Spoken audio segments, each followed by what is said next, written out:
Encontré el boarding pass en el bolsillo del abrigo. Estaba buscando el recibo del estacionamiento. Marcos me había pedido que lo buscara para un reembolso del trabajo, y mi mano encontró primero el papel doblado en el bolsillo interior. Lo saqué pensando que era el recibo. No era el recibo. Era un talón de embarque.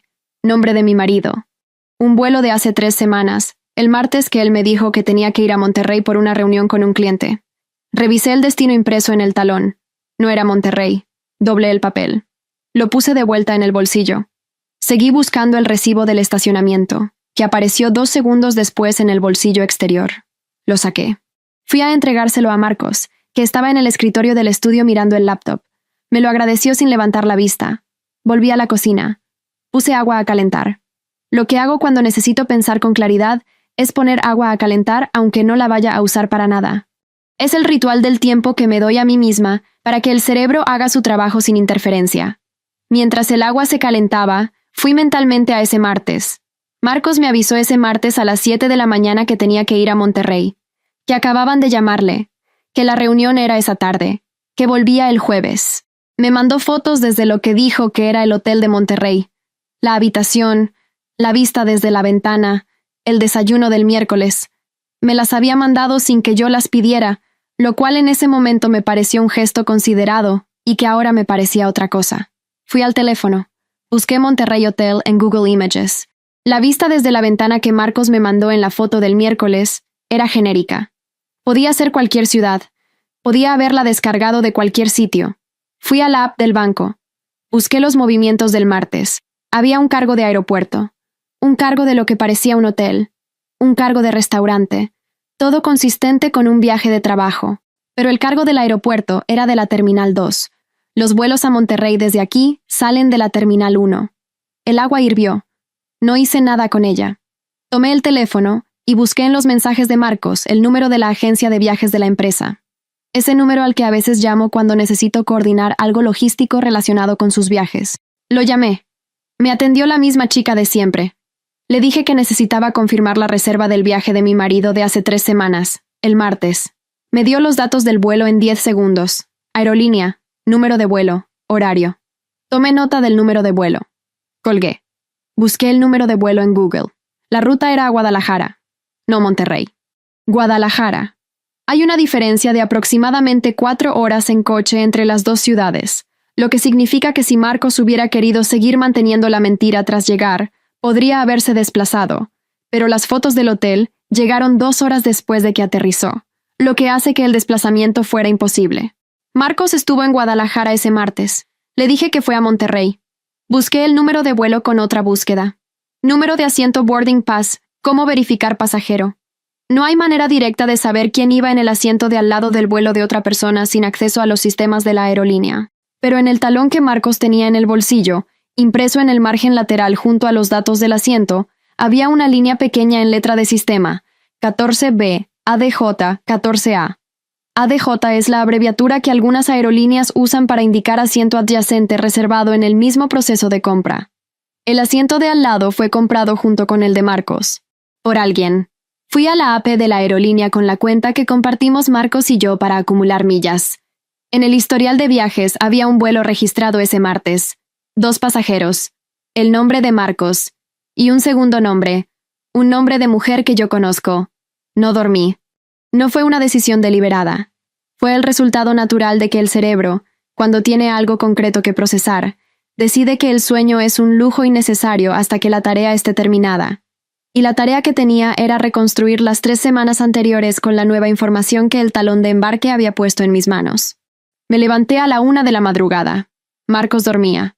Fui al estudio con el portátil, cerré la puerta con cuidado de quien no quiere despertar a nadie, y me senté. Primera cosa. El número de vuelo. Lo tenía porque lo había pedido a la agencia de viajes de la empresa esa misma tarde. Lo introduje en el buscador de la aerolínea y el sistema me mostró el histórico del vuelo. Fecha, ruta, hora de salida, hora de llegada. La ruta era directa desde el aeropuerto local a Guadalajara. El vuelo había aterrizado a las 4:45 de la tarde de ese martes. Esa misma noche, Marcos me había mandado fotos del hotel donde supuestamente estaba en Monterrey. A las 7, lo que implica que habría llegado a Monterrey desde Guadalajara en 2 horas y cuarto, que es geográficamente imposible en ese sentido de la distancia. Las fotos del hotel eran falsas, o sacadas previamente. Busqué el hotel que aparecía en los metadatos de una de las fotos, porque las fotos del iPhone llevan ubicación cuando el GPS está activo, y yo lo sabía porque en algún momento habíamos tenido esa conversación técnica. La ubicación registrada en los metadatos era nuestro propio apartamento. Marcos tomó la foto aquí. Antes de irse, guardó la foto. La mandó desde Guadalajara como si la acabara de tomar. Respiré. Segunda cosa, el extrato. Tenía archivo de las declaraciones fiscales de los últimos 3 años porque soy la que organiza los papeles de Hacienda en esta casa, lo cual resultó ser una información operativa relevante en este momento específico. Abrí la carpeta. Busqué el extracto del mes correspondiente al viaje. Tarjeta corporativa de Marcos. Gastos de Monterrey inexistentes. Gastos de Guadalajara. Un restaurante a las 6 de la tarde del martes. Hora consistente con haber llegado a las 4:45 y haber comido. Un hotel con check-in el martes y check-out el jueves. El hotel no era uno que yo conociera de nombre. Y debajo del hotel, en el mismo extracto, una inmobiliaria. Una sola transacción. Un monto significativo. Clasificado como gastos de representación, gestión regional. Busqué el nombre de la inmobiliaria. Era una empresa de arrendamiento de propiedades residenciales y comerciales en Guadalajara. Tenía página web, tenía oficinas, tenía un catálogo de propiedades. No era una empresa fantasma. Busqué si había registros públicos de contratos de arrendamiento formalizados ese día. En algunos registros civiles de México, los contratos de largo plazo quedan registrados. No todos, no siempre, pero la inmobiliaria que encontré tenía una práctica de registrar contratos superiores a 18 meses por política propia, lo cual aparecía mencionado en su sección de preguntas frecuentes. Encontré el registro. Un contrato de arrendamiento. Vigencia. 24 meses. Localización. Barrio Providencia. Guadalajara. A nombre de Marcos. Me quedé mirando esa pantalla durante un tiempo que no sé cuánto fue y que tampoco importaba demasiado medir. Luego busqué la dirección en Google Maps. Activé Street View. El edificio era moderno, de 4 plantas, con una fachada de cristal y aluminio, y una entrada con portero automático y jardineras a los lados. Tenía el aspecto de un edificio de clase media alta en una zona residencial tranquila. Hice zoom en la entrada. La imagen del Street View era reciente. La fecha en el ángulo inferior de la pantalla indicaba que el coche de Google había pasado por esa calle hacía 3 meses, y en la entrada del edificio, capturada de pasada, había una figura. De espaldas, tirando de una mala de 4 ruedas. La mala era Bordeaux. La reconocí antes de procesar que la reconocía. Ese tipo de reconocimiento que va antes del lenguaje. La mala Bordeaux con las ruedas de color crema era la mala de Sofía. La había visto en el último viaje de empresa. La había comentado incluso. Había dicho que era bonita y Sofía me había dicho la marca. Me alejé del portátil. Fui a la ventana del estudio. La ciudad afuera tenía esa quietud particular de las 2 de la madrugada que no es silencio, sino ausencia de ruido específico. Todo suena al mismo nivel bajo y continuo. Estuve ahí unos minutos. Luego volví a la silla. Había una cosa más que necesitaba hacer antes de que el cerebro me diera permiso de intentar dormir. Pasé 2 días decidiendo si contactar a Sofía. La lógica de hacerlo era esta. Marcos sabía algo. Lo que sabía estaba incompleto porque yo no había dicho nada todavía, y la conversación que tendría con él iba a ser más precisa si primero entendía qué sabía Sofía y desde qué posición estaba ella en todo esto. Si Sofía ignoraba que Marcos era casado, era una cosa. Si sabía y había elegido la situación, era otra. Los 2 escenarios me importaban de manera diferente y requerían respuestas diferentes. El miércoles por la tarde le mandé un mensaje por Instagram, no por ningún otro canal, porque no quería que la conversación ocurriera en ningún medio donde Marcos pudiera verla de manera casual. El mensaje era corto. Le decía que necesitaba hablar con ella sobre algo serio, que no era una amenaza ni una acusación, que era información que ella tenía el derecho de tener. Respondió en 40 minutos. Una sola línea. Sabía que esto iba a llegar. ¿Cuándo? Esa respuesta me dijo varias cosas antes de que nos viéramos. Nos encontramos el viernes siguiente en un hotel diferente al de sus reuniones habituales de empresa. Yo propuse el espacio deliberadamente neutro, donde ninguna de las 2 tuviera contexto previo con el lugar. Llegué primero, como siempre. Pedí agua.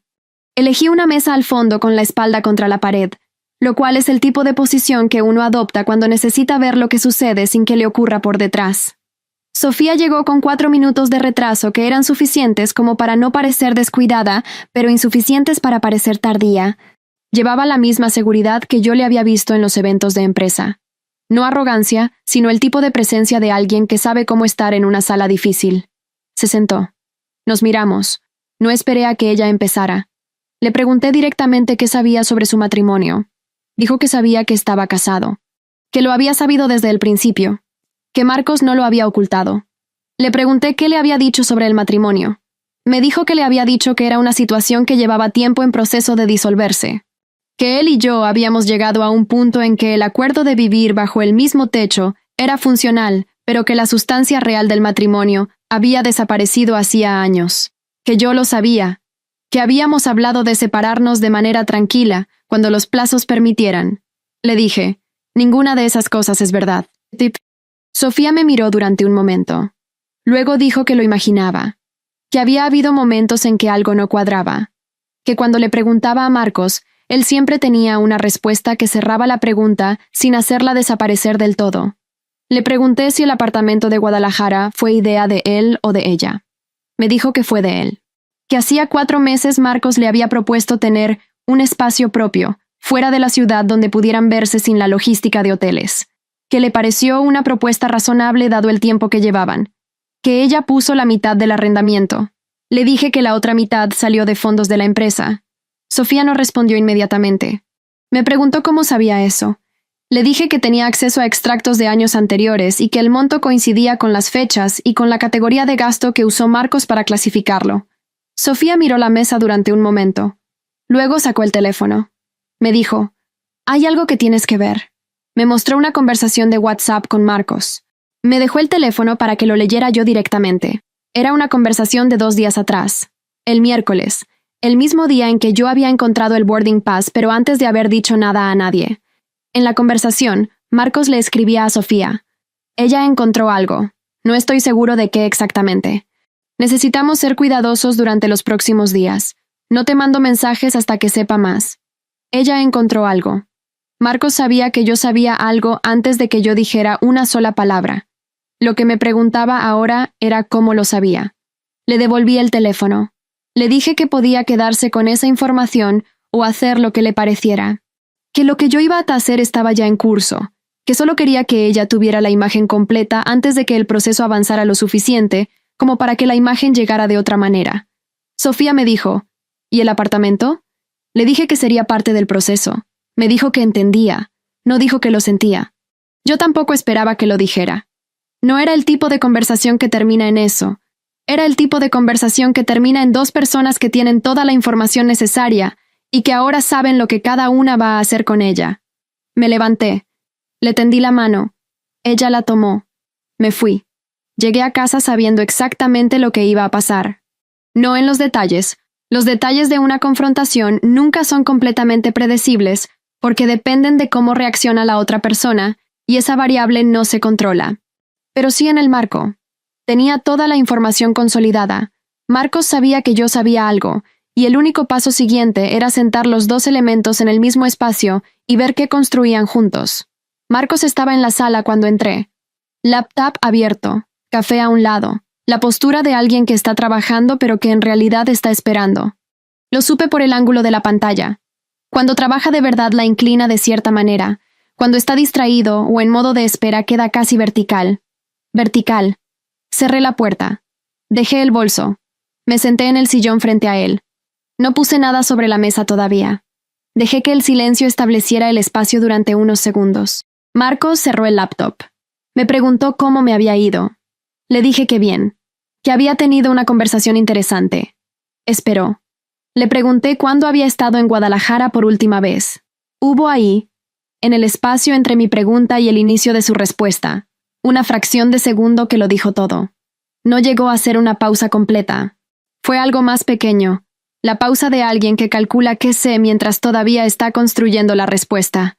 Dijo, el mes pasado, por trabajo, le dije, hace 3 semanas, el martes, el vuelo que me dijiste que era a Monterrey. Él no respondió. Saqué el teléfono. Le mostré la captura del registro de la inmobiliaria con el contrato a su nombre. Marcos miró la pantalla. Lo que siguió fue una versión de lo que suelen ser estas conversaciones: intento de minimizar, reubicación de la responsabilidad, presentación de la situación como algo que se fue haciendo más grande sin que él lo planeara. Le dejé terminar porque hay información útil incluso en la manera en que alguien intenta minimizar. Cuando terminó le dije que había hablado con Sofía. El efecto de ese nombre en su cara fue diferente a los anteriores. Los anteriores habían producido pequeños recalibramientos, los ajustes de alguien que actualiza el mapa de lo que sabe el otro. Este produjo algo más: la conciencia de que el perímetro que creía tener había desaparecido. Le dije que Sofía me había mostrado el mensaje que él le mandó 2 días atrás, el que decía que yo había encontrado algo y que tenían que ser cuidadosos. Marcos no respondió a eso. Le pregunté cómo sabía que yo había encontrado algo. Siguió en silencio. Le dije: lo sé de todos modos, así que puedes decidir si lo dices o no, pero lo que me dices o no dices también es información. Me dijo, finalmente, que cuando llegué la tarde en que encontré el boarding pass, él notó algo diferente en cómo me moví por la casa, que me conocía bien, que supo que algo había cambiado antes de que yo dijera nada. Eso era un tipo de respuesta que no esperaba. No porque cambiara nada, no cambiaba nada, sino porque me mostró algo sobre la mecánica de cómo había funcionado esto durante meses o años, que Marcos tenía calibrado mi comportamiento de manera suficientemente precisa como para detectar un desvío mínimo. Que esa calibración formaba parte del sistema que le permitía gestionar 2 vidas sin que ninguna tuviera señales de la otra. Estábamos en ese punto de la conversación cuando el teléfono sobre la mesa vibró. Ambos lo miramos. La pantalla iluminó con una notificación de mensaje. El nombre del remitente era el del socio de Marcos, Diego. El mensaje se cortaba en la vista previa, pero alcancé a leer. Marcos, necesitamos hablar urgente sobre las facturas de Guadalajara antes de que... La pantalla se apagó. Marcos tomó el teléfono. Yo ya había leído lo suficiente. Le dije que entendía que había cosas que él necesitaba gestionar, que al día siguiente yo iba a tener una conversación con mi abogada, que si quería podíamos seguir hablando esa noche, pero que lo que le dijera de aquí en más iba a ser irrelevante para el curso del proceso. Me preguntó si había tomado una decisión. Le dije que la tomé cuando encontré el talón de embarque. Se levantó. Fue hacia el balcón. Estuvo ahí un rato mirando afuera. Yo fui a la cocina. Preparé algo de comer que tampoco comí. Guardé los platos. Fui al cuarto. Dormí mejor de lo que esperaba. ¿Qué es lo que ocurre cuando la incertidumbre termina? La incertidumbre, que era de qué tamaño era lo que no sabía, había terminado. Lo que quedaba era de tamaño manejable. La abogada se llamaba doctora Fuentes. La llamé el lunes siguiente. Le expliqué lo esencial en 25 minutos, y me dijo que podía atenderme esa misma tarde. Lo que eso indicaba, una disponibilidad de último minuto un lunes, era o que tenía la agenda libre o que la descripción de la situación le había parecido suficientemente concreta como para mover otras cosas. Fui con todo lo que tenía organizado: capturas de pantalla del registro de la inmobiliaria, copia del extracto del periodo con los cargos clasificados como representación regional, la imagen del Street View con la figura en la entrada del edificio y la captura de la app de la aerolínea con los 2 pasajeros del vuelo. La doctora Fuentes leyó en silencio. Sus interrupciones eran preguntas cortas. Si teníamos contrato matrimonial, si había bienes registrados a nombre de Marcos solo, cuál era la naturaleza de su participación en la empresa con Diego. Eso último fue lo que más tiempo tomó. Le expliqué que Marcos y Diego eran socios al 50% en una empresa de consultoría que llevaba 8 años operando. Que yo tenía acceso parcial a los documentos financieros de la empresa, porque en los primeros años de funcionamiento habíamos usado conjuntamente a un asesor fiscal y algunos documentos habían quedado en cuentas compartidas, que esa documentación era de carácter parcial pero suficiente para ver patrones. La doctora Fuentes me pidió que se la enviara. La noche siguiente me llamó. Me dijo que había revisado los documentos de la empresa y que había algo que necesitaba que un auditor confirmara, pero que el patrón que veía era suficientemente claro como para presentarlo como línea de investigación.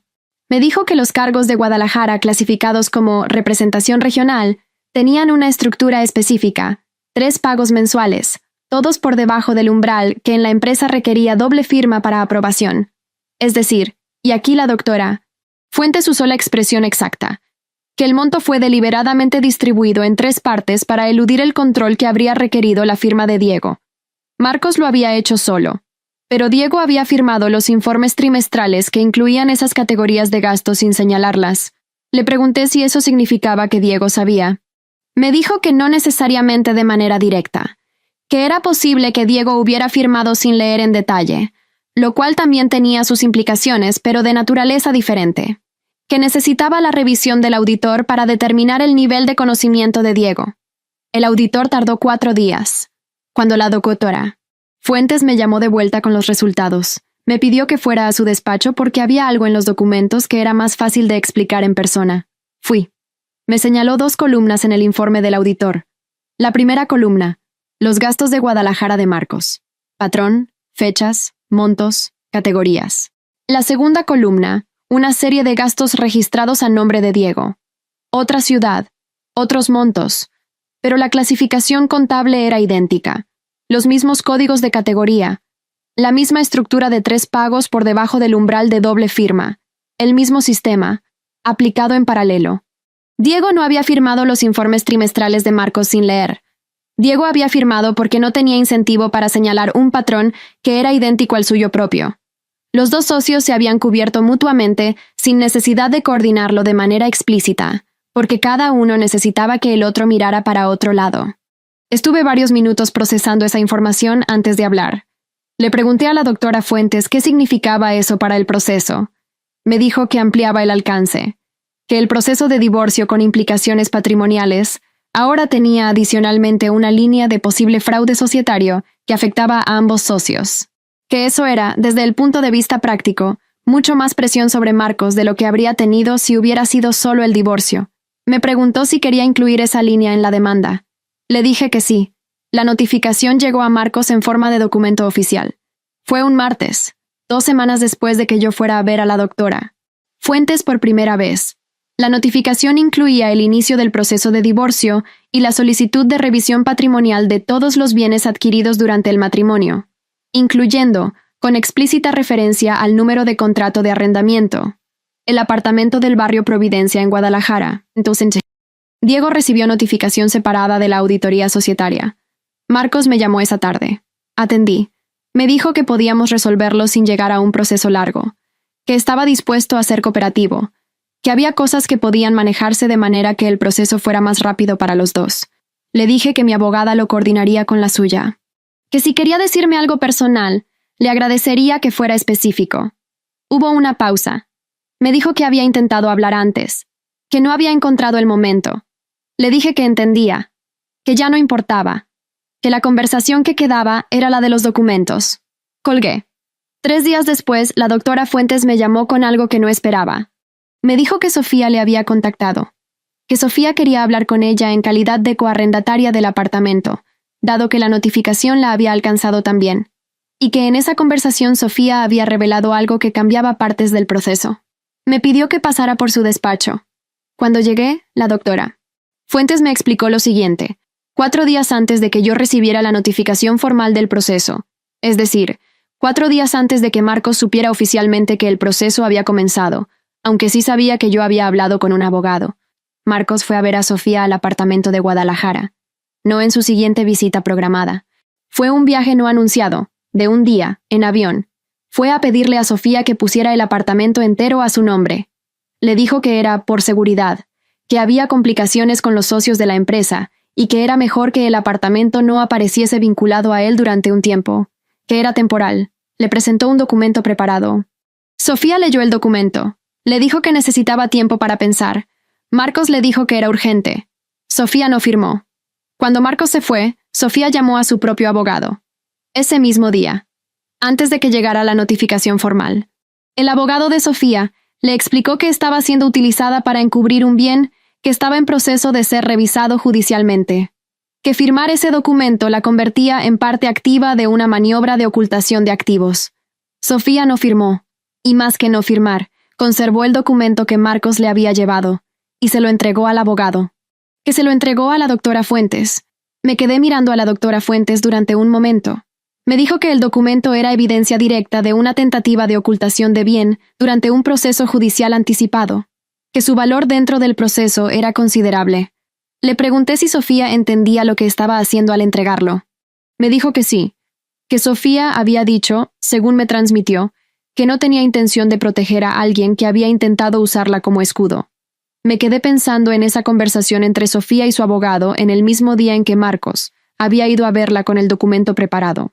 En el cálculo que ella había hecho sola, en pocas horas, que había llegado a la misma conclusión que yo, que el documento era una trampa, no una protección. No éramos amigas, nunca íbamos a ser amigas, pero había en ese acto, no firmar, conservar el papel, entregarlo, algo que yo podía reconocer. La doctora Fuentes añadió el documento al expediente. El proceso, a partir de ese momento, tenía un peso diferente. El proceso duró 7 meses. Con el documento que Sofía entregó, con la auditoría societaria que implicaba a los 2 socios, y con la cooperación final de Marcos, que su abogado negoció en los términos más favorables que la situación permitía, el expediente avanzó a un ritmo que la doctora Fuentes clasificó como razonablemente eficiente para la complejidad de lo que había. El apartamento de Guadalajara fue incorporado al inventario patrimonial del matrimonio como bien adquirido durante la vigencia del mismo con fondos matrimoniales y empresariales. Fue tasado. Su valor fue incluido en el cálculo de la división de gananciales. Sofía resolvió su parte del arrendamiento mediante un acuerdo separado que no me involucró directamente. Diego fue objeto de un proceso de revisión interna de la empresa, que resultó en la disolución de la sociedad entre él y Marcos por incumplimiento de deberes fiduciarios.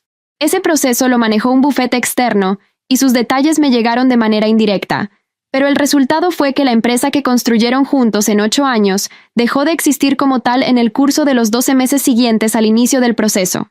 Marcos salió del proceso con menos de lo que habría tenido en circunstancias normales. No sé dónde está ahora ni lo necesito saber. Hay una cosa más. Durante la auditoría, mientras el equipo de la doctora Fuentes revisaba el historial de la tarjeta corporativa de Marcos en los 4 años anteriores, encontraron algo que no estaba en el escopo de lo que yo había pedido investigar.